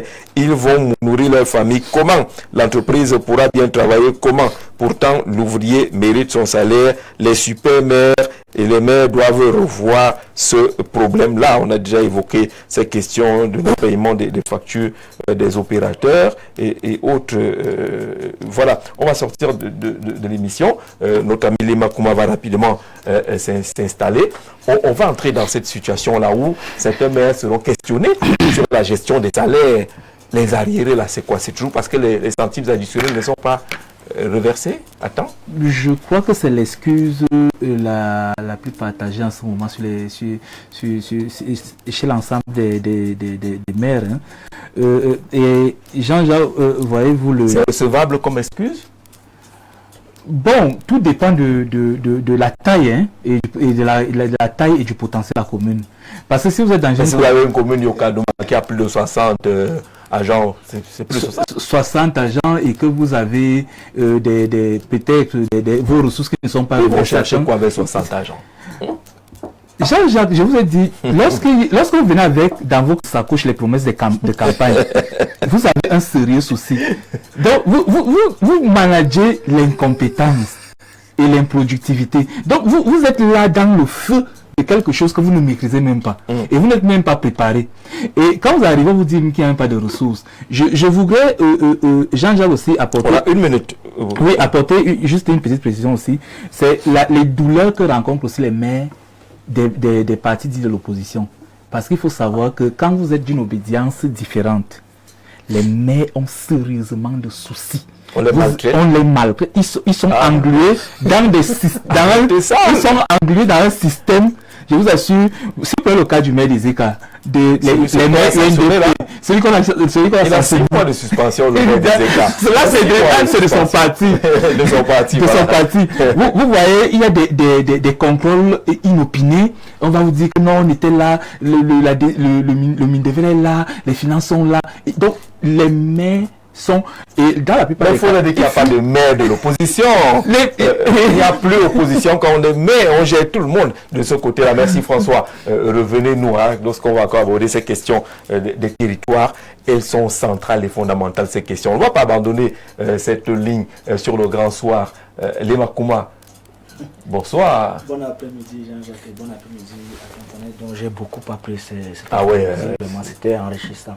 Mais pour davantage s'enrichir, il faudrait être en santé pour qu'on comprenne, on percute bien ce qui se dit du côté de la santé. C'est pourquoi je suis là cet après-midi pour dire à nos grands-parents, à nos papas, à nos mamans, à nos grands-mères qui sont dans des villages, qui sont dans les domiciles, qui souffrent des problèmes d'arthrose, qui souffrent des problèmes de rhumatisme, qui souffrent des problèmes de nerfs sciatiques, qui même de nos frères et sœurs qui sont en surpoids et que les autres n'arrivent pas à supporter la masse corporelle et qui ressentent des douleurs au niveau de la colonne vertébrale ou bien même au niveau du bassin. Nous avons donc mis sur pied le produit Rhumatos qui vient remédier à tous ces différents problèmes-là. Donc, quelle qu'en soit la durée ou la nature de votre rhumatisme, ou bien même de la clause dont vous êtes victime, ou bien même du nerf sciatique, le produit Rhumatox vient l'éradiquer en quelques jours seulement. Le Rhumatox, c'est pas un produit, c'est pas une pommade, c'est pas un baume, c'est un produit qui est buvable parce qu'il va renforcer le cartilage, il renforce les os. Même ces personnes qui sont victimes des os qui se rongent, le produit Rhumatox vient vous dire adieu à ces différents maux. Vous qui avez mal au niveau des genoux, au niveau des chevilles, vous avez le mal des articulations, vous avez le mal même au niveau du bas du dos, le produit Rhumatox vient résoudre tous ces différents problèmes. À côté, nous avons aussi mis sur pied le produit OpenSex, ce produit-là qui permet d'augmenter la taille et le volume de l'appareil génital pour ces messieurs-là qui sont victimes. Oui, parce que c'est être victime du petit appareil génital, du fait qu'il y a des parents qui se sont amusés à pratiquer la circoncision précoce. Parce qu'on ne dit pas assez, mais la circoncision précoce est l'une des causes principales du petit appareil génital, bien qu'il fait en sorte que l'appareil génital ne se développe pas normalement. Alors, vous qui êtes donc victime de ça, nous avons mis sur pied le produit OpenSex qui permet donc d'augmenter ça de manière naturelle et c'est sans effet secondaire.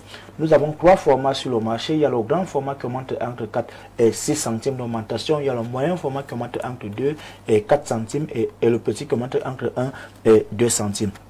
À côté de ça aussi, nous avons des personnes qui ont eu un appareil génital normal, mais au fil du temps, elles ont vu l'appareil génital rétrécir du fait qu'elles soient peut-être victimes de chlamydia ou bien d'hémorroïdes ou bien de diabète. Parce que oui, ces différentes maladies-là entraînent parfois le rétrécissement de l'appareil génital. Douala, nous sommes à la Cité des Palmiers, derrière le lycée de la Cité des Palmiers. Et Yaoundé, nous sommes situés au quartier Nkondongo, Carrefour, Iptek, à l'immeuble Baïga Center. Douala encore, nous sommes aussi à Aquano, ancien hôtel Madiba, lieu dit église Salem. Et tous les couples là qui sont victimes de ne pas pouvoir procréer, ou bien de ne pas pouvoir enfanter, la campagne, elle est basée sur vous. Donc, elle est axée sur la santé de reproduction. Même les personnes qui sont victimes des hémorroïdes et même des hépatites B et C, Plante de Vie vous apporte des solutions de manière concrète. Quelle qu'en soit la durée ou la nature de votre mal, Plante de Vie vous apporte des solutions. Et Plante de Vie promet la vie. Merci d'être venu sur ce plateau, Lima Kouma. Merci aux experts des questions des territoires de décentralisation. Merci à vous qui témoignez cette fidélité au programme de Info TV. Tout à l'heure à 19h, vous avez votre journal en langue anglaise. Très bonne soirée. On se retrouve demain pour parler des questions des disciplines et des démocraties au sein des formations politiques, le RDPC, le PCRN notamment.